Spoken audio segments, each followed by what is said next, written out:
ஆண்டவராய் இயேசு கிறிஸ்துவின் நாமத்தினால இந்நாளே தேவனுடைய வார்த்தையை கேட்கிற அருமையான தேவனுடைய பிள்ளைகளுக்கு ஆண்டவராய் இயேசு கிறிஸ்துவின் நாமத்தினால உங்கள் யாவருக்கும் வாழ்த்து கூறுகிறோம். விசேஷமாக இன்றைக்கு செய்தியின் தலைப்பு தடைகளை நீக்கிறவர் அப்படின்ற வார்த்தையின்படி செய்தி எடுக்க போகிறோம். மீகா 2:13 இப்படியாய் வாசிக்கிறோம். தடைகளை நீக்கிறவர், நீக்கி போடுகிறவர் அவர்களுக்கு முன்பாக நடந்து போகிறார். அவர்கள் தடைகளை நீக்கி வாசலால் உட்பிரவேசித்து கடந்து போவார்கள். அவர்கள் ராஜா அவருக்கு முன் போவார், கர்த்தர் அவர்கள் முன்னிலையாய் கடந்து போவார் என்று பார்த்தோம். அருமையான தேவனுடைய பிள்ளைகளை ஆண்டவரை ஏற்றுக்கொண்ட ஒவ்வொருத்தரும் வாழ்க்கையிலும் பலவிதமான தடைகள் வரலாம். ரட்சிக்கப்பட்டவங்களுக்கு ரட்சிக்கப்படாதவங்க மூலமாக பல தடைகள் வரலாம். அது மாத்திரமல்ல, குடும்பத்தில் ஒரு சிலர் இயேசுவை ஏற்றுக்கொள்ளினாலும் எதையாவது என்ன செய்வாங்க, தடையை கொண்டு வருவாங்க. அதுபோல் சாத்தா மூலமாகவும் சில தடைகள் வரலாம். அந்த தடைகளை நீக்கி போடுகிறவர் நமக்கு முன் செல்கிறார். வேதத்தில் வாசிக்கிறோம், அவர் ராஜாதி ராஜாவும் தேவாதி தேவனும் கத்தாதி கத்தருமாய் இருக்கிறார். அவருக்கு ஒரு பெரிய தடையே கிடையாது. ஆண்டவருக்கு எல்லாமே ஈஸியான காரியம்.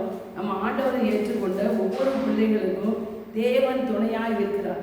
அவர் நமக்கு முன் செல்கிறார். அவர் முன் செல்லுகிறபடினால எவ்வளவு பெரிய தடையாக இருந்தாலும் அந்த தடையை நீக்கி போடுவதற்கு தேவன் வல்லமுள்ள தேவனாக இருக்கிறார். அவர் சர்வத்தையும் ஆளுகிறவர். அவர் சொல்ல ஆகும், அவர் கட்டளையிட நிற்கும். அப்படிப்பட்ட தேவனை நாம் சேவிக்கிறபடினால எந்த காரியமும் எந்த சூழ்நிலையும் எந்த மனுஷனும் நமக்கு தடையாக இருக்க முடியாது. வேதத்தில் வாசிக்கிறோம், யோபு 42:2 யோபு சொல்கிறார், தேவரே நீ சகலத்தையும் செய்ய வல்லவர், நீ செய்ய நினைத்தது ஒன்றும் தடைபடாது அப்படின்னு சொல்றார். அது மாதிரி ஆண்டவரை ஏற்றுக்கொண்ட ஒவ்வொரு தேவனுடைய பிள்ளைகளும் வாழ்க்கையிலும் எல்லாத்துக்கும் ஒரு நோக்கம் உண்டு. திட்டம் இல்லாமல், தீர்மானம் இல்லாமல், ஒரு பிளான் இல்லாமல் ஆண்டவர் எதையும் செய்கிற ஆண்டவர் அல்ல. நமக்கு துவக்கமும் அவர் தான், முடிவும் அவர் தான். அதனால நம்ம வாழ்க்கையில் என்ன நடக்கும், எப்படி நடக்கும் என்பதை எல்லாவற்றையும் அவர் ஆதியும் அந்தமாக இருக்கிறார். அவர் சகலத்தையும் செய்ய வல்லவர். அவரால் ஆகாத காரியம் ஒன்றுமே இல்லை. அதைத்தான் யோபு விசுவாசித்து சொல்றார், தேவரே நீ சகலத்தையும் செய்ய வல்லவர், நீ செய்ய நினைத்தது என்ன செய்ய மனுஷனோ சாத்தானோ தடை செய்ய முடியாது. தேவன் நமக்கு நியமித்திருக்கிற வேலையோ படிப்போ பணமோ எந்த அந்தஸ்தோ எந்த காரியமாக இருந்தாலும் அவர் செய்ய நினைத்ததை யாரும் தடுத்து நிறுத்தவே முடியாது. யோபு 23 ஒரு வசனம் வாசிக்கிறோம். 13-14 வாசிக்கும்போது, அவரோ என்றால் ஒரே மனமாய் இருக்கிறார், அவரை திருப்பத்தக்கவன் யார்? ஆண்டவர் ஒரே மனசாக இருக்கிறார். யாரும் என்ன செய்ய முடியாது, அவருடைய இருதயத்தை திருப்ப முடியாது. தேவன் செய்ய நினைச்ச காரியத்தை யாரும் தடுக்கவே முடியாது. அதான் போட்டிருக்கு, அவரோ என்றால் ஒரே மனமாய் இருக்கிறார், அவரை திருப்பத்தக்கவன் யார்? அவர் சித்தத்தின்படி எல்லாவற்றையும் செய்வார். எனக்கு குறித்திருக்கிறத அவர் நிச்சயமாய் நிறைவேற்றுவார். ஆண்டவர் எல்லாத்துக்கும் ஒரு கடல் இருந்தால் கடலுக்கு ஒரு எல்லையை குறிச்சிருக்கிறார். அதுபோல் மனுஷருக்கு ஒரு எல்லைகள் இருக்குது. அந்த எல்லையை தேவன் குறித்திருக்கும்போது அந்த சூழ்நிலையை, அந்த காரியத்தை யாரும் மாற்ற முடியாது. இதுதான் சத்தியம். அந்த சத்தியத்தை அறிவீர்கள், சத்தியம் உங்களை விடுதலை ஆகும்னு சொன்னது போல, தேவன் நமக்கென்று நியமித்திருக்கிற ஓட்டத்தில் நாம் ஓடும்படியாகத்தான் தேவனுடைய சித்தத்தை அறிஞ்சு நாம் வாழ வேண்டும். நம்ம இஷ்டத்துக்கு என்ன செய்யக்கூடாது, ஓடக்கூடாது. நம்ம இஷ்டத்துக்கு ஓடும்போது சில தடைகள் உண்டாகும். ஆனால் நம்ம ஆண்டவர் அவர் சித்தத்தின்படி நாம் ஓடும் பொழுது நமக்கு எந்த தடையோ எந்த மனுஷனோ சாத்தானோ யாரும் நம்ம தடை செய்ய முடியாது. வேதத்தில் வாசிக்கிறோம், யாத்திராகமம் 14-15-18 வரைக்கும் வாசிக்கும்போது மோசையை நோக்கி என்ன சொல்றாரு, என்னிடத்துல முறையிடுகிறது என்ன? சமுத்திரம் என்ன செய்யுது, முன்னாடி இருக்கு, பின்னாடி பார்வோனுடைய சேனைகள் பின் தொடர்ந்து வருகிறது. அப்போ ஜனங்கள் எல்லாரும் மோசையை பார்த்து முறுமுறுக்கிறாங்க, நாங்கள் வனாந்தரத்தில் செத்து போனால் நல்லமா இருக்கு, இங்கேயே கொண்டு வந்த, முன்னாடி கடல் பின்னாடி சேனை, 2 பக்கம் மனையாக இருக்கு, எப்படி கிடக்குது? அப்போ அப்படின்னு சொல்லும்போது ஆண்டவர் சொன்னார், மோசையை உன் கோலை நீட்டுன்னு சொன்னார். அந்த கோலை நீட்டின உடனே அந்த சமுத்திரம் என்ன செஞ்சது, 2ஆக பிளந்து தடைகளை நீக்கி, அந்த சமுத்திரம் தடையாக இருந்துச்சு, அந்த தடையை நீக்கி இஸ்ரவேல் ஜனங்களை கர்த்தர் வழி நடத்தினார். பார்வோன் கைக்கு தப்பி வைத்தார். அதே தேவன் இன்றைக்கும் மாறாதவர். நம்ம வாழ்க்கையில் கடல் போல பல காரியங்கள் கொந்தளிக்கலாம், காற்று வீசலாம், ஆனாலும் தேவனுடைய வார்த்தை நமக்கு முன் செல்கிறது. தேவன் தடைகளை நீக்கிறவர் நமக்கு முன் செல்கிறபடினால அந்த கடலோ பெரிய அலைகளோ நம்ம ஒன்று சேதப்படுத்த முடியாதுன்ற ஒரு நம்பிக்கையில், ஒரு தைரியத்தில் நமக்கு மாதிரியாக தேவன் வைத்திருக்கிறார். அது மாத்திரமல்ல, வேதத்தில் வாசிக்கிறோம், ஏசாயாவில் வாசிக்கும் போது வெள்ளம்போட சத்துரு வந்தாலும் ஆவியானவர் கொடியேற்றுவார். நமக்கு விரோதமாக சத்துரு வெள்ளம் போல அழிக்கணும், மோசப்படுத்தணும், நாசப்படுத்தணும்னு வந்தாலும் தேவன் நமக்காக என்ன செய்வார்? கொடியேற்றுவார். தடைகளை நீக்கி நமக்கு ஜெயம் கொடுக்கிற தேவனாக அவர் இருக்கிறார். நம்ம வாழ்க்கையில் எந்த சூழ்நிலையிலும் நம்ம என்ன செய்யக்கூடாது? யோசுவாவை பார்த்து சொல்கிறார், இஸ்ரவேல் புத்திரர்களை வழி நடத்திட்டு போகும்போது அங்கே என்ன செய்யுது? யோர்தான் பின்னிட்டு திரும்பி வருது. யோர்தான்னா பெரிய நதி. அந்த நதியை அவங்க கடக்கணும். யோசுவா என்ன செய்யணும்? இஸ்ரவேல் ஜனங்களை கடந்து கொண்டு போகணும். அப்போ அவங்க ஆண்டவர் நோக்கி என்ன செய்கிறாரு? ஆண்டவர் நோக்கி கூப்பிட்றாரு. கூப்பிடும் பொழுது அப்போ ஆண்டவர் என்ன செய்கிறார்? அந்த யோர்தானை கடக்கிறதுக்கு தேவன் உதவி செய்கிறார். வெள்ளம் போல சத்துரு வந்தாலும் ஆவியானவர் நமக்கு துணை செய்து நம்மை தப்புவிப்பதற்கு, நம்ம விடுவிப்பதற்கு தேவன் நமக்கு துணையாக இருக்கிறார். இந்த மாத வாக்குத்தத்தத்தின்படி இஸ்ரவேலே நீ என்னால் மறக்கப்படுவது போது, இஸ்ரவேல்னா தேவனுடைய பிள்ளைகள், தேவனுடைய பிரபு. தேவன் நம்மளை ஒரு நாளும் ஒரு சூழ்நிலையிலும் நம்ம என்ன செய்ய மாட்டார்? மறக்க மாட்டார். அதாவது யோசுவா 3ஆம் அதிகாரத்தில் 13லேருந்து 17 வரைக்கும் வாசிக்கும் பொழுது பார்க்குறோம். அது மாத்திரம் யோசுவா எரிகோ பெரிய தடையாக இருந்துச்சு. அவங்க ஜனங்கள் சுதந்திரிப்பதற்கு, கானானை சுதந்திரிப்பதற்கு எரிகோ பெரிய தடையாக இருந்துச்சு.